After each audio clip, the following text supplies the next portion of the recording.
Hello VNS જૂના BCom ના વિદ્યાર્થી મિત્રો, કેમ છો? આપ સૌ મજામાં છો? ચાણક્ય કોમર્સ ક્લાસીસમાં આપનું સ્વાગત છે. હું છું કૃણાલ સર. આપણે જોઈ રહ્યા છે એસવાય બીકોમ સેમ 3 ટેક્સન. યાદ છે દરેકને? જેમાં આપણે શરૂઆત કરી હતી ત્યાર પછી દાખલા જોયા છે.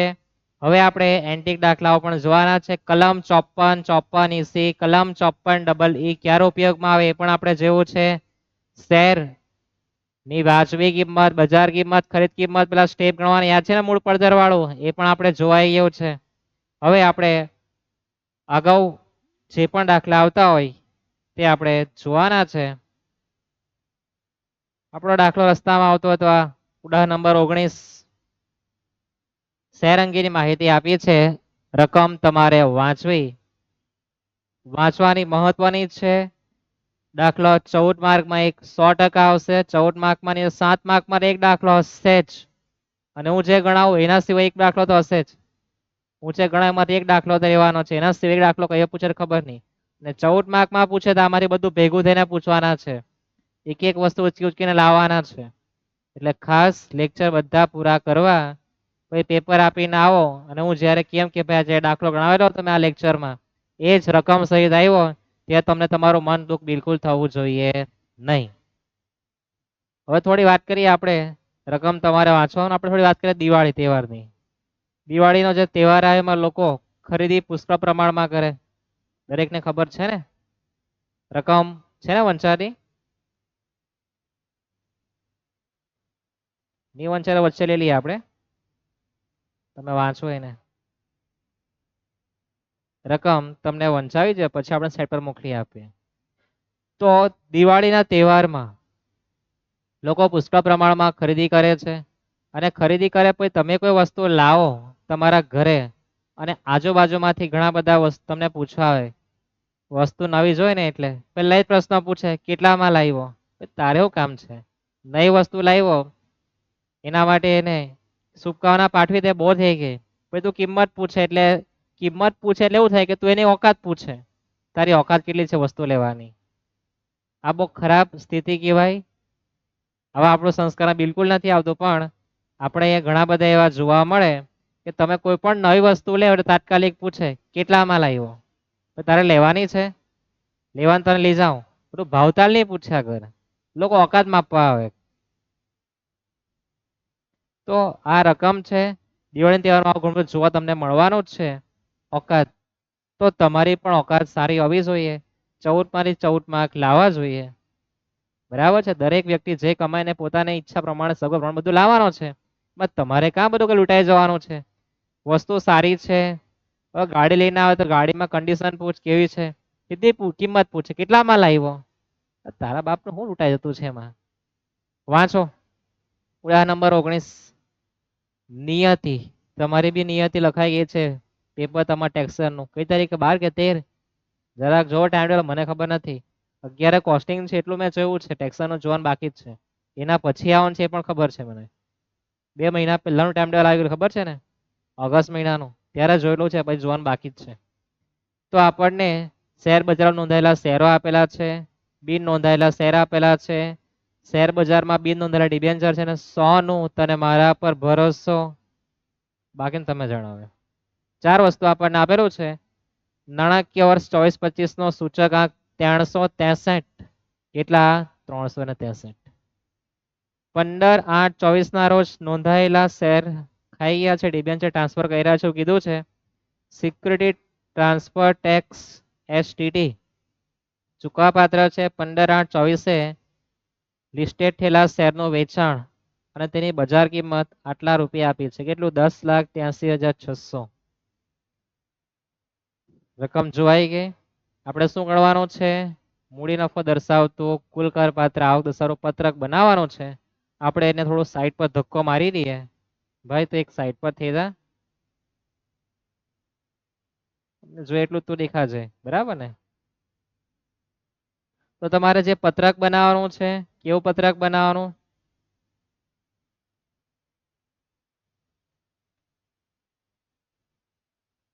તો તમારે પત્રક જે બનાવવાનું આપણે થોડું લખી દઈએ તમને ખ્યાલ આવે એના માટે.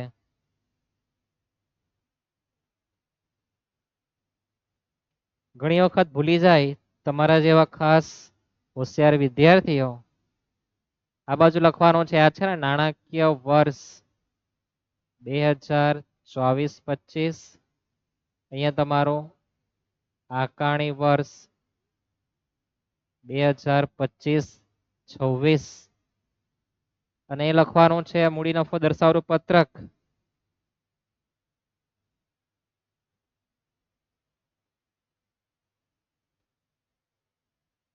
કોઈને બહુ સારું લગાડવું હોય તો નામ પણ લખવાનું કે ભાઈ નિયત લિમિટેડ. ઓકે, નિયત નહીં, નિયતિ લિમિટ છે. શું નામ છે? નિયતિ લિમિટેડ. કોઈ લિમિટેડ નહીં મળે, માત્ર નિયતિ છે તો લખવાનું નિયતિનું આકારણી વર્ષ 2025-26 માટે કરપાત્ર મૂડીનો પ્રસર પત્રક. આટલું ઝડપ લખી દેવાનું તમારે, હાથ ચાલવા જોઈએ. સૌ પ્રથમ ક્યાંથી શુભ મુહૂર્ત કરવાની? તો તમારી જે પહેલી મિલકત છે એનું વાંચવાનું અને લખતું જવાનું. હવે દાખલા આપણે મોટા જોવાના છે, જ્યાં બધું એક સાથે આવી જાય. પાર્ટ 1 ને 2 જોઈને આવજો, જેથી આપણે લખાણમાં તમને ખ્યાલ આવે કે સાહેબ કેમ સીધું નંબર 1 લખ્યું, શું જોવાનું. એ બધી ચર્ચા આપણે પાર્ટ 1 ને 2 માં કરી જ છે, એટલે 3 માં તમને મુશ્કેલી થવી જોઈએ નહીં. અને પહેલા લેક્ચર જોતા હોય તો ફરી એકવાર જોઈને આવું, મુશ્કેલી નહીં પડે. તો સૌપ્રથમ તો હેડિંગ આપવાનું કે ભાઈ શેર બજારમાં નોંધાયેલા શેર.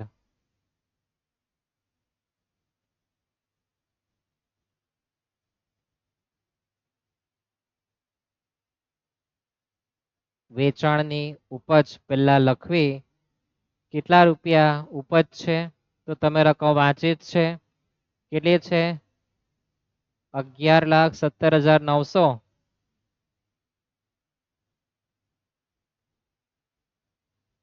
વેચાણ કિંમત તમને આપી છે 11,17,900. તમને આટલો અડધો માર્ક તો મળે. ત્યાર પછી શું આવે દરેકને ખ્યાલ છે? કપાત આવે ને. હવે કપાતમાં સૌપ્રથમ તો વેચાણના ખર્ચા. તો તમે દાખલામાં જો કશે તમને વેચાણના ખર્ચા આપેલા છે? નથી આપ્યા? બીજે કશે આપેલા છે? તો વેચાણના ખર્ચા આવવાના નથી. સુધારેલી પડતરમાં શું જોવાનું? તો ભાઈ આ તો શેર બજારના શેર છે ને, તો બજારમાં શેરનું શું કરવાનું દરેકને ખ્યાલ છે ને. સુધારેલી પડતરમાં એટલે કે તમારી મૂળ પડતર શું કરવાનું? 2 સ્ટેપમાં ગણતરી કરવાની. વેચાણ કિંમત અને વાજબી કિંમત, બે માંથી કઈ કિંમત પસંદ કરવાની ઓછી હોય તે. તો વેચાણ કિંમત કેટલી છે આપણી? 11,17,900. અને 31/1/18 ની આપણી વાજબી કિંમત કેટલી છે? 10,83,600. તો કઈ કિંમત પસંદ થાય? 10,83,600. બરાબર ને. પછી સ્ટેપ નંબર 2 શું કરવાનું આવે? તો સ્ટેપ નંબર 1 નો જવાબ 10,83,600. અને ખરીદ્યા તારીખ, તો ખરીદી ક્યારે કરેલી છે આપણે? તો ખરીદી કરી છે આપણે 98 માં, એટલે કે 2001 પહેલા. તો 2001 પહેલા ખરીદી કરી હોય તો તમારે 141 ની પણ કિંમત જોવાની. 2001 ની કિંમત કેટલી આપી છે? 360. બે માંથી વધારે કોણ છે? કોણ છે? 360. તો 360 અને 10,83,600 માં વધારે કિંમત પસંદ કરવાની. એટલે આપણી કપાતમાં સુધારેલી પડતર કેટલી આવે? તમે જેને COA કેવું તે કેટલી આવે? 10,83,600. વધારાની કોઈ સુધારેલી પડતર આવવાની બિલકુલ નથી. યાદ રહેશે આટલું? ખ્યાલ આવે? સ્ટેપ મેં લખ્યા નથી, તમારે લખવાના પરીક્ષામાં. તમને મારે સમજાવવાનું છે, તમને સમજ પડી ગઈ છે આપણે માની લઈએ. પહેલા સ્ટેપમાં શું કરવાનું?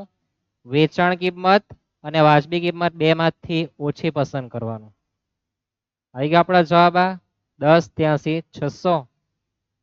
બીજા સ્ટેપમાં આ પહેલાનો જે જવાબ આવ્યો તે ઓછી કિંમત તે અને બજાર કિંમત 141 ની અથવા જૂની બે માંથી વધારે જે પસંદ કર 360, એ બે માં તુલના કરવાની. 360 અને 10,83,600 માં વધારે કોણ છે લખી દેજો. થઈ ગયું આટલું? જે હતી આપણો પહેલાનો જવાબ 11,17,900 માઇનસ 10,83,600, 34,300 આપણો મૂડી નફો આવે. કેવા આવે? લાંબા ગાળા. એ પણ તમારે લખવાનું આવે. મારે તમને માત્ર માર્ગદર્શન આપવાનું છે હવે. હવે તમને બધું આવડતું છે, આપણે માની લઈએ. બે લેક્ચર જોઈ આવો, તમને માત્ર કયા પ્રકારે ઘડામણ કરવાનું તેટલું શીખવાનું છે. નંબર 2 શું આપેલું છે? શેર બજારમાં બિન નોંધાયેલા શેર. શેર બજારમાં ટૂંકમાં લખતો છું બિન નોંધાયેલા શેર. શીર્ષક આપવાનું. વેચાણની ઉપજ કેટલી આપી છે? 3,19,350. હવે કેટલાક નો થાય પ્રશ્ન કે સાહેબ તમે ટૂંકમાં કેમ ભણાવો? તો તમારે માત્ર રિવિઝન ચાલતું છે. પેલું તમે જોઈને આવ્યા, ગણીને આવ્યા, શીખીને આવ્યા. હવે તમને ઝડપથી સમજ પડે એના માટે આપણે ઝડપથી લખતા છે. ક્રિકેટ મેચ તમે જો ને કેટલી પ્રેક્ટિસ કરાવે મેચ પહેલા. તે આપણે પ્રેક્ટિસ થઈ ગઈ, આપણે પહોંચી ગયા. પહેલા ભલે આપણે નાખી દેવાનો. ચાલે ને? હા. તો પછી આમ પણ થાય, પહેલા બોલે. ચાલતી છે હમણાં ક્રિકેટ મેચ, જોજો. પૂરી થવાની. એટલે મેં જ્યારે ભણાવતો તે સમયે ઇન્ડિયા ઓસ્ટ્રેલિયા મેચ ચાલતી છે. ઓસ્ટ્રેલિયા ઓલ આઉટ થઈ ગયું છે એટલું જોવું છે તમારી હાથે હાથે. તો વેચાણની ઉપર લખે કપાતમાં જોઈએ તો વેચાણના ખર્ચા કશે આપણને આપેલા નથી. સુધારેલી પડતર ગણવા માટે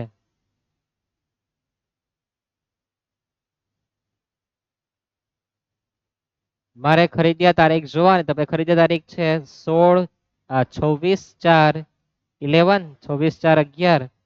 કિંમત કેટલી આપી છે? 1,02,000. એની કોઈ વાજબી કિંમત આપી? 1,418 ની. તેની કોઈ વ્યાજબી કિંમત આપી નથી, માત્ર ખરીદ કિંમત છે. તો આપણે ખરીદ કિંમત લખવાની બેઠી. કેટલી છે? 1,02,000.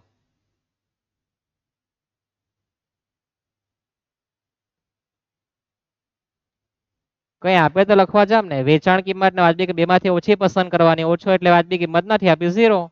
અને બીજા સ્ટેપમાં સ્ટેપ નંબર 1 નો જવાબ 0. નંબર 2 ખરીદ કિંમત. બે માંથી વધારે કોણ? ખરીદ કિંમત. 1,02,000. પણ તમને પહેલા લેક્ચર નો પહેલો દાખલો જો ભાન પડી ગયો તો અહીં ઈઝી પડે. સમજી ના આવજો, તમને એ ઝડપથી આવડશે. તમને ઝડપથી આવડે માટે લેક્ચર બનાવેલો છે. ખ્યાલ આવે? ગણી દઈએ જે આવે તે આપણો મૂડી નફો 3,19,350 માઇનસ 1,02,000. 2 19 150. લાંબા ગાળાનો મૂડી નફો. બે ગણતરી થઈ ગઈ. જો સમય કેટલો ઓછો લાગતો છે. ત્યાર પછી આપણે ડિબેન્ચર જોઈએ કેવા છે. શેર બજારમાં બિન નોંધાયેલા શું આપેલા છે? ડિબેન્ચર.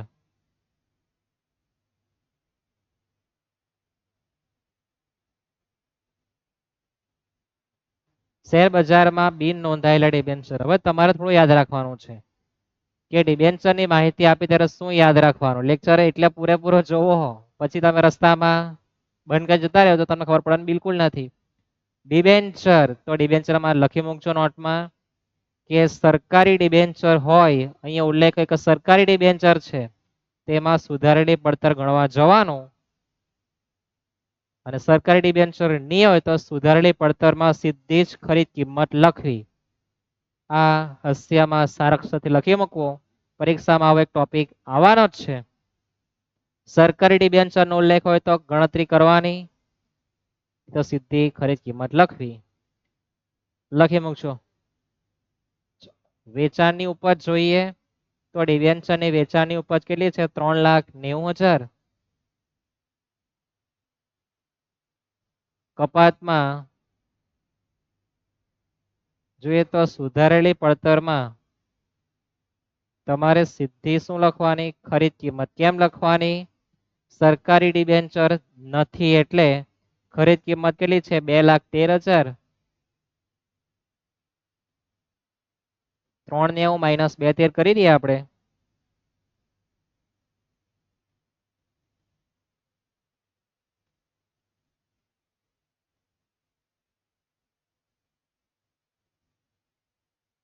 તો 1,77,000. લાંબા ગાળાનો મૂડી નફો થઈ ગયો આટલું. ત્યાર પછી નંબર 4, સોનું તેને મારા પર, પછી તમે જાણે. સોનુંમાં જોઈએ તો વેચાણની ઉપજ આપણને આપી છે 6,18,300. કપાતમાં જોઈએ તો વેચાણના ખર્ચા આપણને આપેલા નથી. ખરીદ કિંમત આપણે ખરીદી કરેલા છે આપણે 89 માં, તો 89 ખરીદી કરી હોય તો 2001 ની કિંમત પણ જોવાની. બરાબર છે. અને સોનુંમાં બી આપણે સૂચકાંકની ગણતરી કરવી નહીં. સુધારેલી પડતરમાં આપણે ગણતરી કરીએ 363 ભાગ્યા આટલા, એ બધું ધંધો નહીં કરવાનો. કેમ કે સોનુંમાં બી ગવર્મેન્ટ જાણે તમે લૂંટવાના જ છે એટલે એને બી ના કીધી. જેવો તમારે સીધી ખરીદ કિંમત લખવાની, ક્યાં સુધારેલી પડતરમાં આવું કીધું છે. તો કપાતમાં સુધારેલી પડતર 1,4 ની કિંમત અને એ પહેલાની કિંમત 89 ને 2 માં ખરીદ કિંમત 25 અને આ 60. કઈ કિંમત લેવાની? 60,000. કોઈ ગણતરી કરવા જવી નહીં. કોની? સુધારેલી પડતર કે 60,000 ભાગ્યા 100 ગુણ્યા 363. તો આમાં તો ખોટ આવી જાય તમારી. હવે ગવર્મેન્ટને નહીં પોસાય, માઇનસ કરી દેવો. જે હવે તમારો લાંબા ગાળાનો મૂડી નફો જ ગણાય, એમાં તમને કોઈ પ્રકારની કર મુક્તિ આપણે કરમાં રાહત આપતા નથી. 6,18,300 માઇનસ 60,000. ઓકે, એમ કરે ગવર્મેન્ટ તમારે પૂછવાનું, કારણ કે સરકાર મેં એકલો બનાવતો નથી, તમે અને હું બધા ભેગા થઈને ગવર્મેન્ટ બનાવીએ.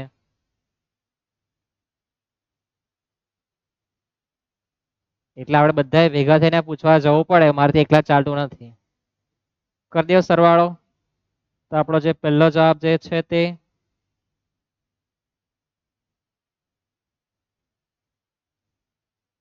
આપણો પહેલો જવાબ 34,300, 2,19,150, 1,77 અને આનો સરવાળો જે આવે તે આપણો લાંબા ગાળાનો મૂડી નફો.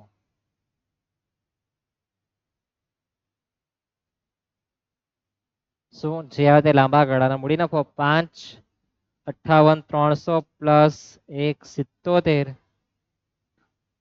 પ્લસ 2,19,150 પ્લસ 34,300, તો 9,88,750.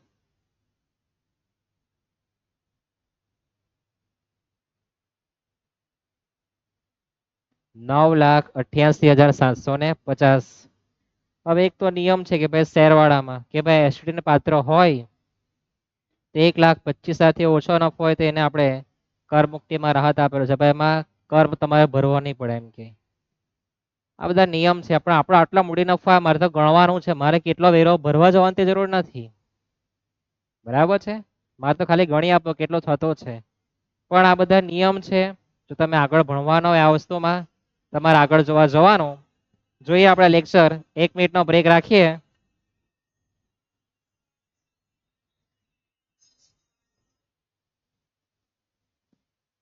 બ્રેક નહીં રાખીએ આપણે. કંપનીનો ફોન હતો, આપણે એને લેટ ગો કરી દીધો. 11 આવે એટલે સમજી જવાનું કે આ નક્કામાં ફોન કર્યો હોય. જોઈ ગયો દાખલો? બરાબર. ઘણી બધી થિયરી છે. તમે જો ભવિષ્ય વિશે આગળ જવા માંગો થોડી થિયરી વાંચો અને આમાં બી તમે વધુ ઊંડાણપૂર્વક અભ્યાસ કરી શકો. આપણી પાસે સમય ઓછો છે એટલે આપણે ચર્ચા કરતા નથી. જઈએ આપણે નેક્સ્ટ દાખલા તરફ. અનામિકા. શું નામ છે? અનામિકા. વાંચો શું કીધું છે. સુરત શહેરમાં જમીન છે, એની પર મકાન છે, બારડોલી સુગર ફેક્ટરીના નોંધાયેલા શેર છે, પ્રાઇવેટ કંપનીના ડિબેન્ચર છે, પ્રાઇવેટ કંપનીમાં નોંધાયેલા ડિબેન્ચર બી છે. પ્રાઇવેટ સરકારી ડિબેન્ચર તો મળે જ નહીં જો. ત્યાર પછી રહેઠાણનો ફ્લેટ વેચાણ કિંમત નથી આપી, એનો મતલબ કે કલમ 54 લાગવાની છે. જોઈ શકો તમારા ભેજામાં આવી જવું જોઈએ. વેચાણ કિંમત નથી આપી એટલે નવું લીધું છે. જો તારીખ જો 2/11 છે ને 24, આકારણી નાણાકીય વર્ષમાં આવી ગયું ને 24-25 તો આપણે આ મિલકત વેચીને મિલકતમાં રોકાણ છે. જો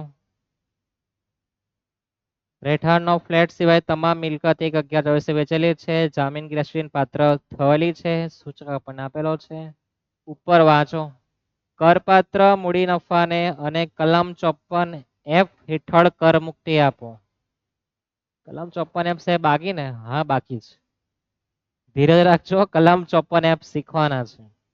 તમારે જે શીખવાનું કે ભાઈ તમે જે આ રોકાણ કર્યું છે ને કલમ 54F મુજબ છે. તો કલમ 54F શું કે ભાઈ બધી મિલકત વેચાઈ જાય ને પછી તમારે એમાં સરેરાશ રકમ મૂકવા જવી. સાહેબ સરેરાશ રકમ એટલે શું? તો સરેરાશ રકમ આપણે સમજીએ, ઉતાવળ કરતા નહીં.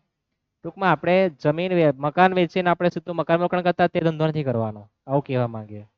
બરાબર. કલમ 54F મુજબ આપણે કરમુક્તિ આપવાની છે એટલે છેલ્લે રાખવાનું કોને? રહેઠાણના ફ્લેટને કરમુક્તિને. એટલે કોઈ મકાનમાં કરમુક્તિ આપવા જવો નહીં, કલમ 54 લખવા નહીં જવાનું. કલમ 54F ની સૂચના આપી છે એટલે. કલમ 54F નહીં આપીએ તો આપણે આ મકાન વેચીને આપણે મકાનમાં નવું રોકાણ કરી દેતે. ખ્યાલ આવે? સૂચના પ્રમાણે કામ કરવાનું છે. એટલે કે બધા લેક્ચર જોવાના, શાંતિ રાખવું, ધીરજના ફળ મીઠા, ઉતાવળે આંબા પાકતા નથી. જઈએ અનામિકામાં ખાના પાડી દઈએ. કરપાત્ર મૂડી નફો દર્શાવતું પત્રક. કરપાત્ર મૂડી નફો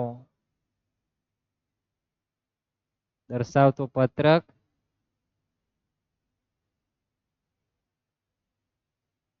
નાણાકીય વર્ષ 24-25, આકારણી વર્ષ 25-26 તમારે લખવાનું. વિગત રકમ તમારે લખવાનું છે. માણસ સીધો લીટી સીધી આવે, વાંકો ચૂકો તો વાંકી ચૂકી આવે. મેં તેવું સાંભળેલું કે ભાઈ સીધું વહેલું કપાઈ જાય એટલે તેડું જ રહેવાનું એમ કે. એના પછી જગ્યા વધારે જોઈએ એટલે આપણે 2 પેજનું તૈયાર કરી દઈએ. બરાબર ને? નંબર 1, સુરત શહેરમાં આપણી જમીન છે.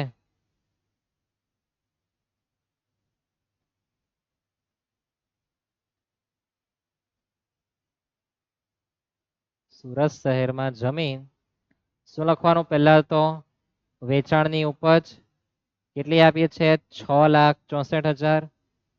દરેકને આટલો તો ખ્યાલ આવી ગયો હશે આપણો લેક્ચર પેલા 2 સાંભળીને. બરાબર ને? હવે તમારું મગજ ચાલતું થઈ ગયું, આપણે માની લેવું.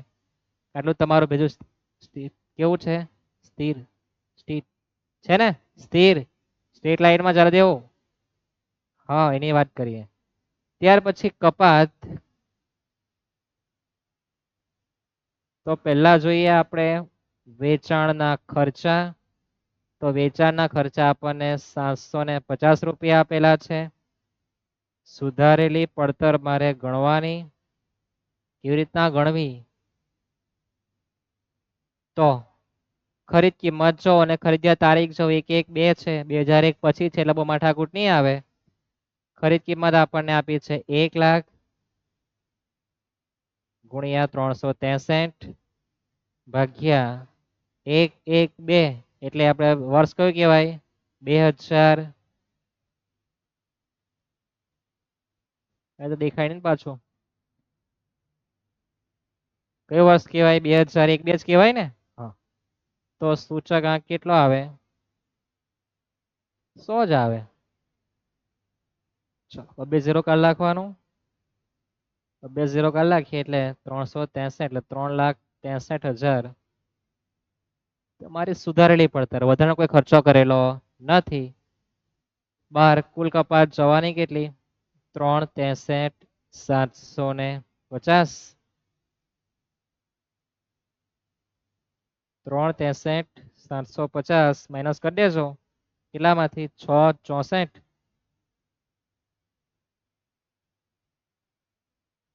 તો 3,250.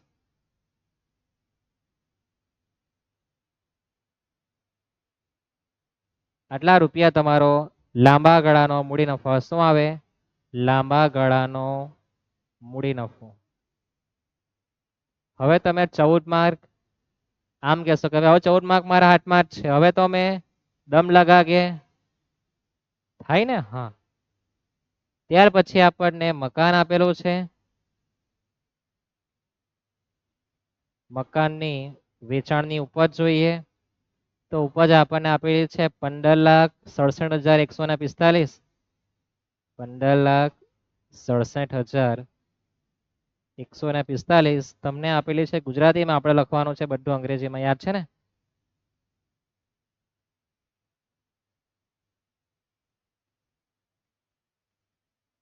આંકડાઓ ગુજરાતીમાં આપે, તમારો મગજ પણ ગુજરાતીમાં ચાલતું થાય એવું નહીં થવું છે, બરાબર? રકમ લખી છે મારા હાથથી, કેમ? કારણ કે લોચા મારલા હતા અંદર, સુધારો કરવા પડે તેવું હતું. અંદર 1 0 ખાઈ ગયા હતા, ખાલી 5 થી જ શરૂઆત કરી હતી. માઇનસ કપાત, તો કપાતમાં વેચાણના ખર્ચા જોઈએ આપણે. તો વેચાણના ખર્ચામાં તો ડેશ છે ભાઈ, તો બી ડેશ. સુધારેલી પડતર મારે ગણવી હોય તો મારે ખરીદી ક્યારે છે મકાનની? 1/1/6, કિંમત કેટલી આપી? 4,83,912.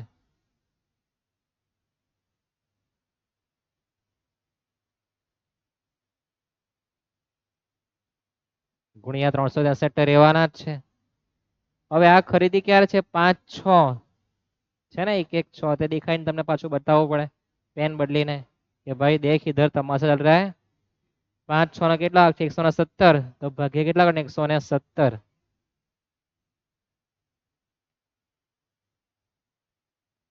તો 4,83,912 ભાગ્યા 117 ગુણ્યા 363, 15,01,368.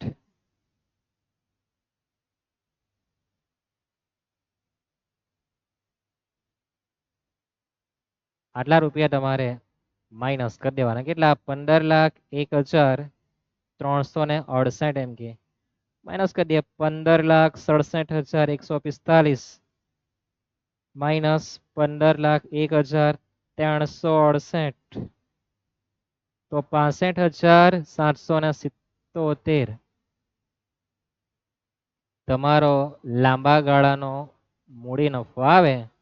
કેટલો? 65,777. અક્ષર નાના કર્યા છે, તમને બી દેખાતું છે, મેં જોતો જ છું, બરાબર ને? તમને કેવું દેખાય તે પણ મને દેખાતું છે મારી સામે મૂકેલો, મને દેખાય કે મેં શું લખ્યું છે. થઈ ગયું આટલું? 2 પિક્ચર પૂરા થઈ ગયા. ત્રીજું પિક્ચર માટે આપણે જઈએ આપણે આગળ. તો ત્રીજું પિક્ચર આપણું સુગર ફેક્ટરીના શેર. તમારે લખવાનો બારડોલી સુગર ફેક્ટરીના શેર, જે લખવાનો વેચાણની ઉપજ. આટલું તો બધાને લખતા આવડે જ, માની લઈએ આપણે બધાને 5 માર્ક તો મળી જ જવાના છે. આપણા કેટલા વેચે માલા? 10,21,000. 10,21,433. કપાતમાં નંબર 1 વેચાણના ખર્ચા 900 રૂપિયા આપ્યા છે ને? થઈ ગયો આટલો? હવે સુધારેલી પડતર ગણવી કે નહીં ગણવી? તો ડિબેન્ચર શું? હા, ઇક્વિટી શેર છે ને, શેર આપેલા. હવે કયા શેર છે? ઇક્વિટી પ્રેફરન્સ છે ને, તમે શીખ્યા ને ઇક્વિટી પ્રેફરન્સ, એવું કઈ ઉલ્લેખ કરેલ નથી. તો આપણે સુધારેલી પડતર તો ગણવી પડે. કેમ ગણવી પડે? તો આપણી પર જો 1/1/21, 21/22 તમને કઈ આંક આપેલો છે નીચે? સૂચક આંક નથી આપ્યો ને? તો સૂચક આંક જો નહીં આપે તો ભાઈ સુધારેલી પડતર મારે ગણવાની નહીં, સીધી જ ખરીદ કિંમત લખવી. શું લખવાનું? સીધી જ ખરીદ કિંમત. કેટલી આપી? 4,31,801. સાહેબ તમારે જબરું લાવ્યા. અરે લાવે જબરું, આવે જબરું. પછી સૂચના વાંચી કે ભાઈ 1/1/21 છે, એટલે કે 2020-21 નો સૂચક આંક મને નથી આપ્યો. મારે કઈ પેલું લિસ્ટ મોડ નથી કરવાનું કે કેટલો સૂચક આંક હતો. મારે તો ભાઈ નથી આપ્યો સૂચક આંક, તો મારે ખરીદ કિંમતમાં સીધી શું લખવાની? સુધારેલી પડતરમાં શું લખવાનું? સીધી ખરીદ કિંમત લખવાની. લખી દીધી, જે આવે તે બાર. વધારાનો ખર્ચો એવું તો આપણે ટૂંકા દાખલામાં જોયું બધું, હમણાં કઈ આવતું જ નથી એવું.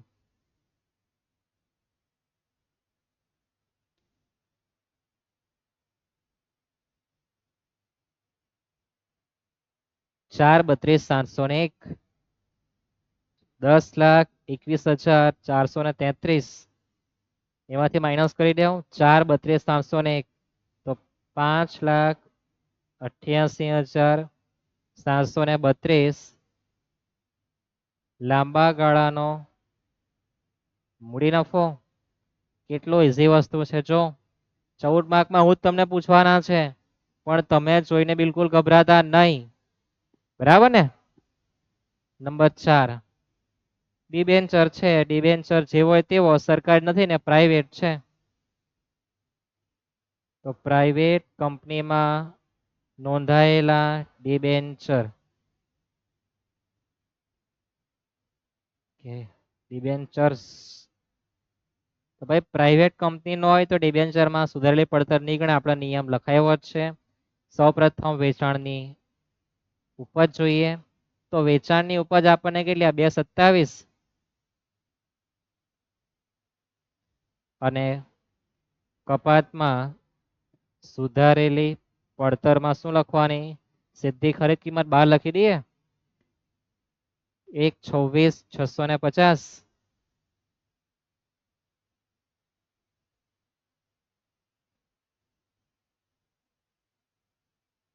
જે આવે તે આપણો લાંબા ગાળાનો મૂડી નફો. કેટલું સહેલું છે જોશો કે તમે. 2,27 માઇનસ 1,26,650, 1,03,50 એમ કે છે. એકદમ ઈઝી.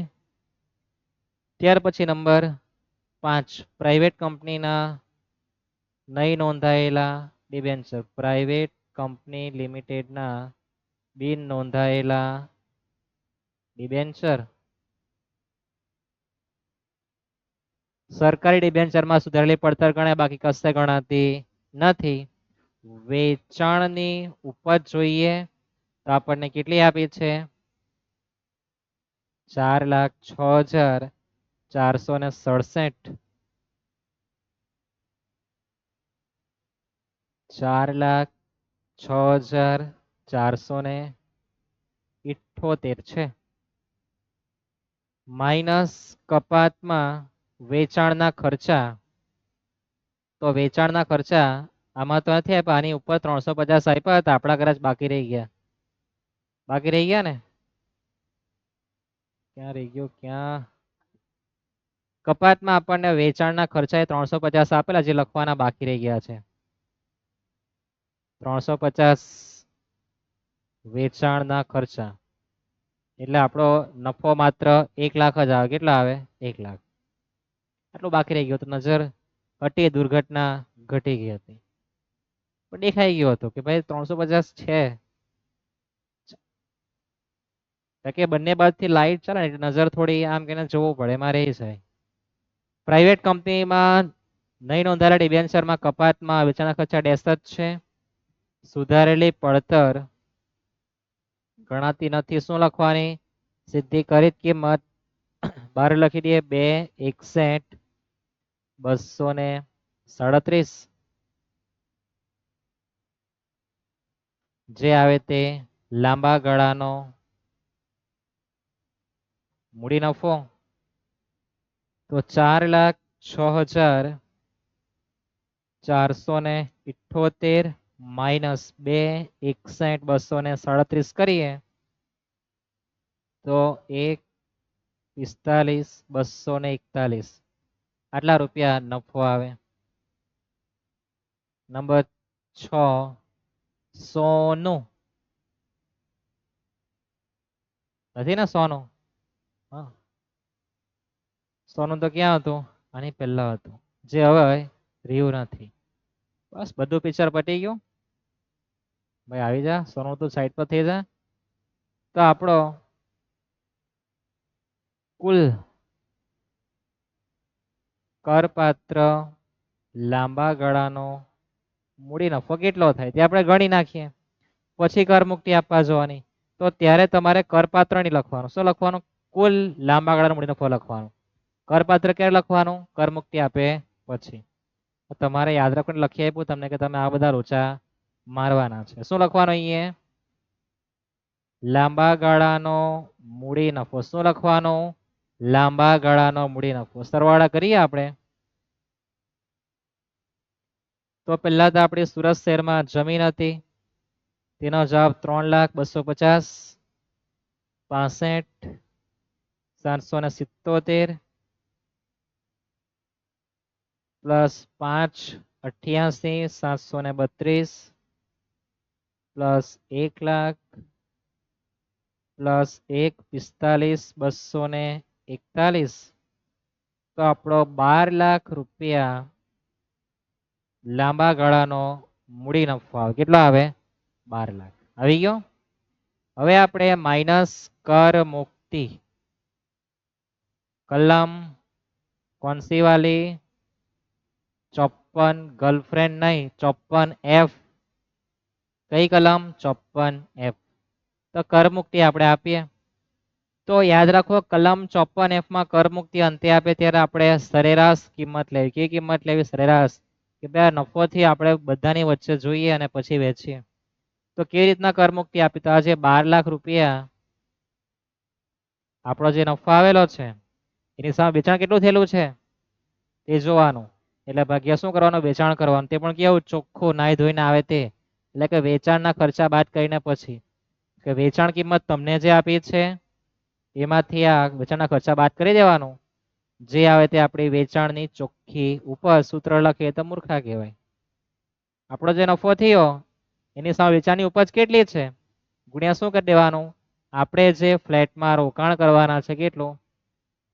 31,07,245. બરાબર છે. સૂત્રને કઈ કિંમત જરૂર નહીં મળે કે આપણી પાસે નફો આવે ભાગ્યા આપણી વેચાણની ઉપજ ગુણ્યા આપણું ઇન્વેસ્ટમેન્ટ ગુણ્યા રોકાણ કરી દેવાનું. ચલો કેલ્સી વાપરો. 664 પ્લસ 15,67,145 પ્લસ 10,21,433 પ્લસ 2,27,000 પ્લસ 4,06,478. એમાંથી માઇનસ કરો 750, માઇનસ કરો 900, માઇનસ 350 કરો તો 38,84,056 રૂપિયાની સામે આટલો નફો થયેલો. તો ભાઈ 31,07,245 કેટલા રૂપિયા નફો મારે કર મુક્તિ લઈ શકો? પદ મૂકવાનું તમારી ભાષામાં, બીજું કઈ મળે નહીં. વાપરો કેલ્સી. 12,00,000 ભાગ્યા 38,84,056 ગુણ્યા 31,07,245 તો 9,60,000 રૂપિયા તમારી કર મુક્તિ આવે. પછી પોઈન્ટમાં 0.6 બધું આવ્યું જરૂર નથી. જે આવે તે આપણો કુલ કરપાત્ર મૂડી નફો. શું કહેવાય? કુલ કરપાત્ર મૂડી નફો કેટલો? 240. આટલા રૂપિયા પર જ મારે ટેક્સ ભરવો પડે. આ પ્રકારે કર મુક્તિ આપવાની કલમ 54F હોય ત્યારે. થઈ ગયો છે આટલું? સમજાય કેવી રીતના આપણે ઘડામણ કરીએ છીએ? સુધારેલી પડતર ક્યારે ગણવાની ક્યારે ન ગણવાની એની ખાસ નોંધ તમારે લખતું જવાનું. 2 વખત વિડીયો જોવાનું. આઈક્યુ લેવલ સારું હોય તો એકવારમાં યાદ રહી જાય. થોડુંક વીક હોય તો 2 વખત જોવું પડે, 5 વખત જોવું પડે, 10 વખત જોવું પડે તો આઈક્યુ લેવલ નીચું કહેવાય.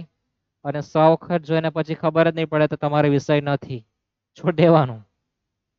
ઓકે, તો અહીં આપણો દાખલો કમ્પ્લીટ થાય. હવે શ્રી રોમેન્સ એન્ટિક દાખલો છે. આપણો પહેલો પાર્ટ છે એમાં દાખલો હતો તેઓ 4 વખત ગણવા કીધો છે. પણ આમાં રૂપિયા તૈયાર, પેલામાં રૂપિયા તૈયાર હતા નહીં. ઝડપથી જોઈ લેવાના છે આપણે એને. એક જ બાજુ પર પિક્ચર સેટ કરી દઈએ. તમારે લખવાનું, મારે નથી લખવાનું એટલે હું થોડો શણગાર કરી દઉં એનો. 1 2 3 4.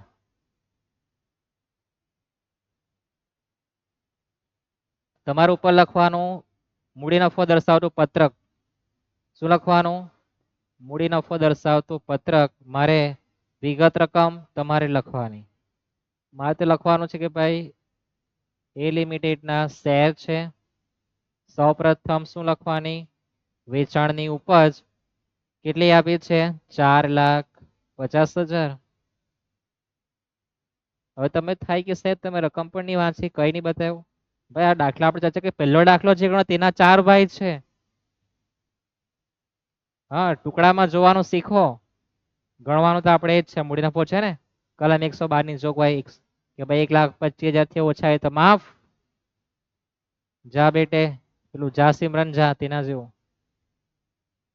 નંબર 2 માં સુધારેલી પડતર આવે, યાદ છે ને? વેચાણની ઉપજ આપણો પહેલો સ્ટેપ, પછી આપણે શું કરવાનું આવે? સુધારેલી પડતર. સુધારેલી પડતર તમે મૂળ પડતર કેવો? 2 સ્ટેપમાં ગણતરી કરવાની, યાદ છે ને? હા, સ્ટેપ 1 શું લખવાનું? વેચાણની ઉપજ અને વાજબી કિંમત, બે માંથી કઈ કિંમત લેવાની? ઓછી. 4,50,000. વાજબી કિંમત કેટલી આપી? 2,25,000. કઈ કિંમત લેવાની? ઓછી હોય તે ખરું કરી દઈએ. સ્ટેપ નંબર 2 કે ભાઈ સ્ટેપ નંબર 1 નો આન્સર 2,25,000. અને બીજો સ્ટેપમાં બીજો પાર્ટ ખરીદ કિંમત કેટલી આપી છે? ખરીદ કિંમત 75,000. બે માંથી કિંમત કે બાર લખવાની? વધુ હોય તે કેટલા? 2,25,000. પ્લસ માઇનસ કરી દેવાનું, જે આવે તે. લાંબા ગાળાનો મૂડી નફો કેટલો આવે? 2,25,000. હવે તમારે ગણતરી 4 વખત કરવાની, બી ની, સી ને, ડી ની, અને છેલ્લા જવાબનું પ્લસ કરી દેવાનું. તમારા માટે આપણે હોમવર્ક રાખવાના છે. સમજ પડી ગઈ ને? પહેલા વેચાણની ઉપર લખવાનું, દરેકને ખ્યાલ આવી ગયો. સુધારેલી પડતર 2 સ્ટેપમાં ગણાય. વેચાણની ઉપજ અને વાજબી કિંમત, બે માંથી કઈ કિંમત લેવાની? ઓછી હોય તે. સ્ટેપ નંબર 2 માં સ્ટેપ નંબર 1 નો જવાબ ઓછી કિંમત જે આવે તે, અને ખરીદ કિંમત બે માંથી વધુ પસંદ કરવાનું, એને બહાર લખવાનું અને એને બાદ કરી દેવાનું, જે આવે તે લાંબા ગાળાનું મૂડી. ખોટ. બી સી ડી તમારે જ ગણવાનું રહેશે. એક દાખલો 2 માર્કમાં અને 2 માર્કમાં નહીં આવતા દાખલો 7 માર્કમાં હોઈ શકે, 14 માર્કમાં તો નહીં આવી શકે. અને આવે તો તમારું સદભાગ્ય જ કહેવાય. મળીએ આપણે નેક્સ્ટ લેક્ચરમાં. બાકીના દાખલા છે તે આપણે પૂરા કરીશું અને પછી આપણે ટેક્સેશનને આરામ આપીશું. યાર ને કોસ્ટિંગ પણ જોવાનું છે, હજુ ઘણું બાકી છે.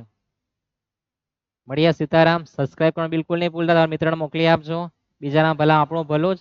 અને જે પણ નિયમ ચેન્જીસ છે બધા આપણે ચર્ચા કરતા જ છે, નોટમાં લખતા જ જોજો. ફાયદો જ છે. મળીએ. સીતારામ.